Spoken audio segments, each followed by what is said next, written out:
Hello friend, I am Bhupendra Patel from LCS. आज हम बात करेंगे जो सॉफ्टवेयर इंजीनियरिंग में जो एडवांस सॉफ्टवेयर इंजीनियरिंग का जो अलग अलग टॉपिक्स आते हैं, सो वो कौन कौन से हैं। सो मैंने जो एडवांस सॉफ्टवेयर इंजीनियरिंग है उसको 3 पार्ट में डिवाइड किया हुआ है, जो बेसिकली आपको अलग अलग टॉपिक से अच्छे से पता चल जाए कि एग्जैक्टली उसमें क्या आता है, राइट। सो पहले हम बात करेंगे जो पहला टॉपिक है, दो कौन कौन से है वो। तो पहला टॉपिक है component based software engineering and second topic is client server software engineering. So ये दोनों टॉपिक को मैं आपको डिटेल में बताने वाला हूँ इस वीडियो में। और एक और बात की, अगर आपने मेरा चैनल सब्सक्राइब नहीं किया तो प्लीज सब्सक्राइब कर दीजिए, क्योंकि ऐसे जब भी मैं कुछ नया अपडेट देता हूँ तो आप तक इजीली पहुंच जाए। तो पहले हम बात करेंगे कंपोनेंट बेस्ड सॉफ्टवेयर इंजीनियरिंग की। सो CBSE उसका शॉर्ट फॉर्म है। So basically CBSE is a process that focus on the design and development of computer based system। Means जो कंपोनेंट बेस्ड है कि वो फोकस करता है कि जो डिजाइन एंड डेवलपमेंट करने के लिए जो कंप्यूटर बेस्ड हम एप्लीकेशन मीन्स सॉफ्टवेयर और वेब एप्लीकेशन बनाते हैं, सो उसमें क्या होता है तो एग्जैक्टली वो चेक करता है कि जो भी कंपोनेंट हमने यूज किए है उसको रीयूजेबल कैसे करें। मीन्स इसीलिए यहाँ पे लिखा हुआ है कि CBSE is a process that focus on the design and development of computer-based system with the use of reusable software component। ऐसे जो हम बात करते हैं reusability की, so basically हम जो component बनाते हैं, सपोज के किसी ने एक सॉफ्टवेयर बनाया है, उसमें कुछ component ऐसा है जो हम दूसरा कोई सिस्टम हम बनाने जा रहे हैं उसमें यूज हो सकता है, so we can use that। so component based software engineering का वही एक फंडा है कि बेसिकली जो भी हम डेवलप करते हैं उसको रीयूजेबल करके जल्दी से जल्दी वो अपना सॉफ्टवेयर और एनी वेब एप्लीकेशन डेवलप कर सके। सो उसकी थोड़ी बहुत एक्टिविटीज है, तो हम उसके बारे में देखेंगे कि CBSE फ्रेमवर्क की एक्टिविटीज क्या है।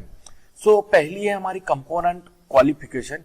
मैंने यहाँ पे थोड़ा लिखा हुआ है तो वो मैं पहले आपको पढ़ के बता देता हूँ, then after we will discuss on the each component. So पहला है this is activity ensure that the system architecture define the requirement of the component for becoming a reusable component. So वो पहले क्या करता है, जो आपकी रिक्वायरमेंट है उसके हिसाब से वो रीयूजेबल कंपोनेंट कितने हैं और कैसे यूज होंगे वो डिफाइन करता है। Then reusable component are generally identified through the trade in their interface. Means हम जब भी कोई इंटरफेस करते हैं, कोई 2 मॉड्यूल का या कोई 2 पेजेस का, तब हम सोचते हैं कि नहीं ये जो फंक्शन बना है ये यूजेबल होगा कि नहीं होगा। सो ये सारी चीज है वो हमें आइडेंटिफाई करनी पड़ती है, क्योंकि we can not say that नहीं हमने इस वेबसाइट में बनाया था तो इस वेबसाइट में यूज होगा, ऐसा जरूरी नहीं है। So before that we have to identify that based on that their interface. So it means the service that are given and the means by the which customer or consumer access this service are defined as a part of the component interface। Means suppose कि मैं आपको एक example बता देता हूँ कि आपने online shopping की एक वेबसाइट बनाई है, so end user can access the different product on your website and sometimes they can buy the product from your website। but कुछ ऐसी वेबसाइट है कि वो जस्ट वहां पे सी कर सकता है और सिंपल ऑर्डर पुट कर सकता है, मींस इंक्वायरी डाल सकता है। So inquiry and order that both have the different interface, right. So ये अलग चीज है कि हमने कुछ ऑनलाइन पेमेंट रखा है तो वो इंटरफेस अलग है, online select the product that is also different interface. So ऐसे जो हमें आइडेंटिफाई करना है बेसिकली कि जो रीयूजेबल इंटरफेस जो कंपोनेंट है उसको कैसे यूज करें। So before the starting of the implementing any product we have to identify the reusable component. So ये हमारा था कंपोनेंट क्वालिफिकेशन। देन सेकंड चीज है कंपोनेंट एडॉप्शन। एडॉप्शन का मतलब पता होगा आपको कि किसी से कुछ बनाया उसमें से हम लेकर हमारा बना सकते हैं। So basically this component ensure that the architecture define the design condition for all the component, identify their mode of connection।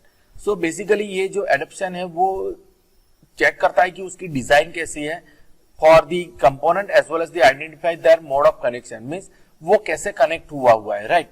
कई बार हम बोल रहे हैं कि कोई इमेज कनेक्शन है, इमेज पे इंटरफेस दिया हुआ है, किसी ने कोई अलग GIF फाइल दी है, कोई content based means HREF file देके दिया हुआ है। सो ये सारी अलग अलग चीजें है। So we have to identify that In some of cases, the existing reusable component may not be allowed to get used due to architecture, design, rules and regulation or condition.